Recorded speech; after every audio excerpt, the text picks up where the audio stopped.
Welcome back to Smith History, separating the Smith from the myth.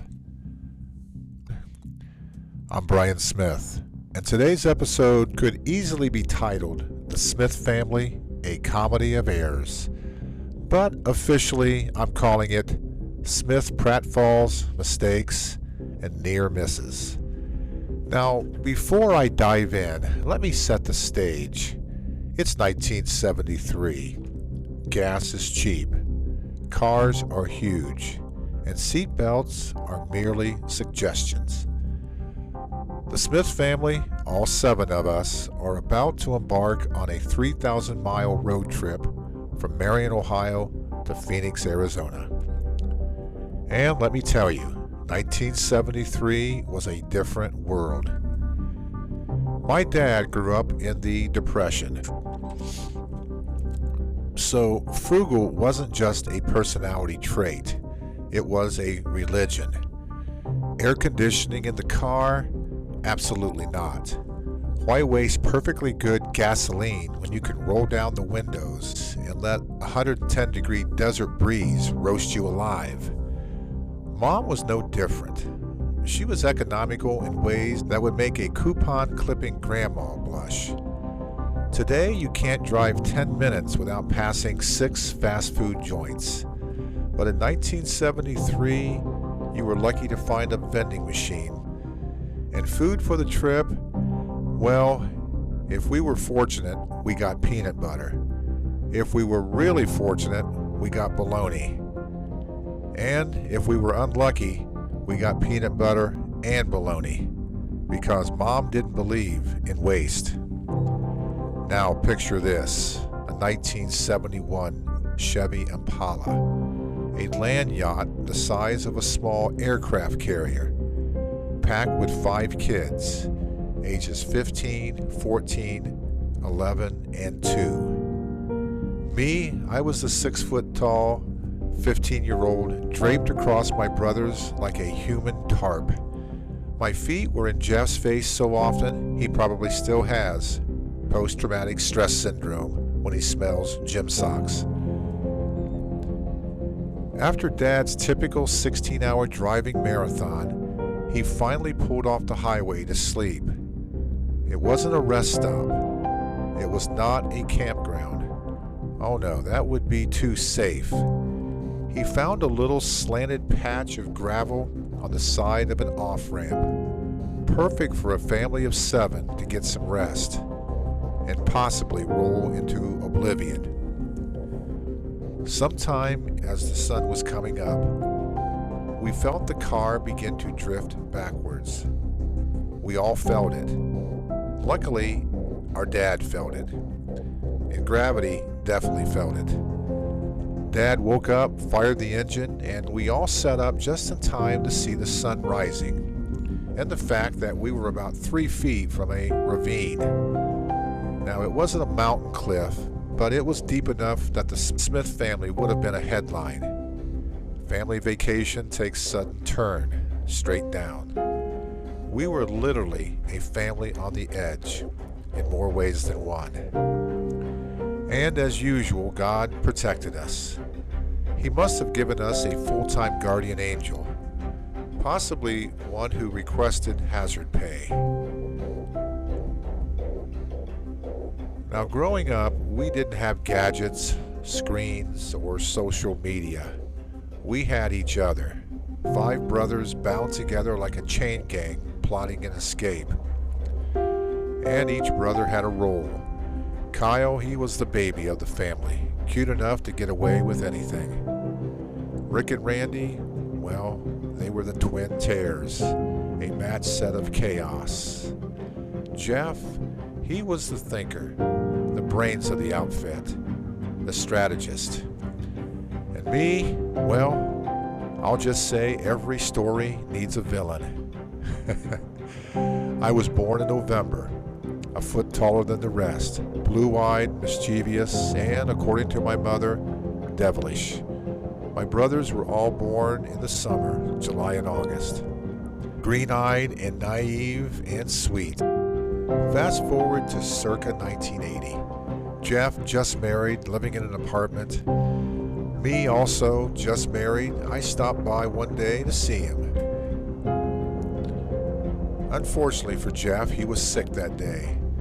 And unfortunately for Jeff, I had eaten several bowls of beans. Now, I don't want to brag, but I had reached a new level of gastrointestinal achievement. It could have been classified as a chemical weapon.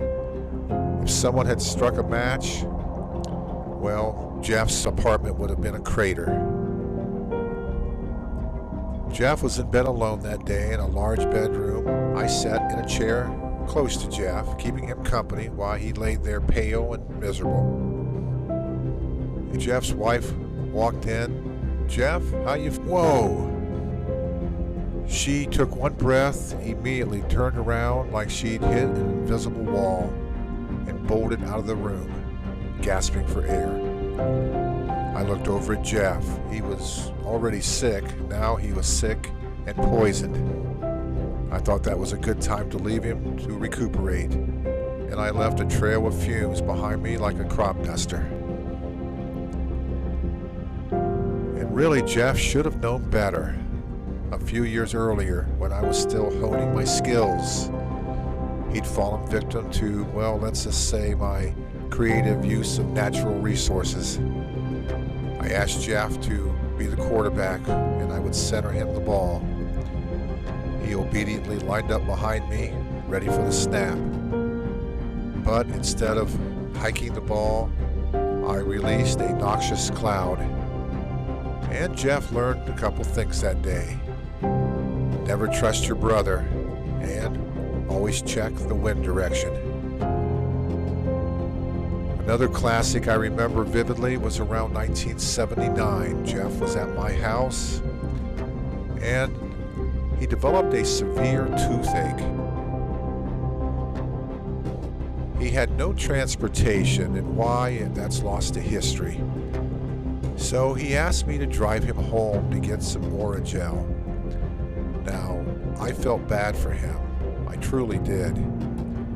But that didn't stop me from hitting every pothole, bump, and railroad track between my house and his.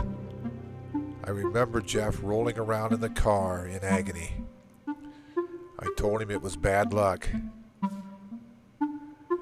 I drove 15 miles an hour the whole way home, not because I had to, but because it gave us more time to be together. That's my story, and I'm sticking to it. And then there was the Phoenix sunbathing incident of 1973. We were staying at Uncle Dallas's house. Jeff was in the backyard sunbathing. Not that he needed to. Jeff always had dark skin. Unfortunately, I had a darker mind. He was lying there peacefully in a lawn chair, soaking up the sun. I saw him, relaxed, content, vulnerable, and I couldn't have that. I snuck up behind him, bent his arms down, and I flipped the chair. He fell onto the grass. But Phoenix 1973 didn't have grass, only dirt. And he hit the hard, sun-baked desert dirt. I chalk it up to boredom. Jeff chalks it up to attempted murder. Maybe Mom was right. Maybe I was devilish. And eventually, my brothers grew up. They had their growth spurts. They became men. And in a move that surprises no one, they moved as far away from me as possible. And I grew up too. Well, mostly. I never fully outgrew my pranks or my mischievous streak. I just redirected it. These days, I practice my magic on my wife Patty and my son Marcus. Two innocent bystanders who never saw it coming and never will. And that's today's episode, a collection of pratfalls, mistakes, and near misses that somehow shaped us into who we are. We were a family protected by grace, bonded by chaos, and held together by stories that get funnier and more unbelievable with time. And that, my friends, is another chapter in Smith history. It's a story of cliffs avoided, brothers tormented, and gastrointestinal warfare that will live in infamy. And that's what separates the Smith from the myth. Because in the Smith family, Pratfalls aren't accidents, they're tradition. My name is Brian Smith, and we are history.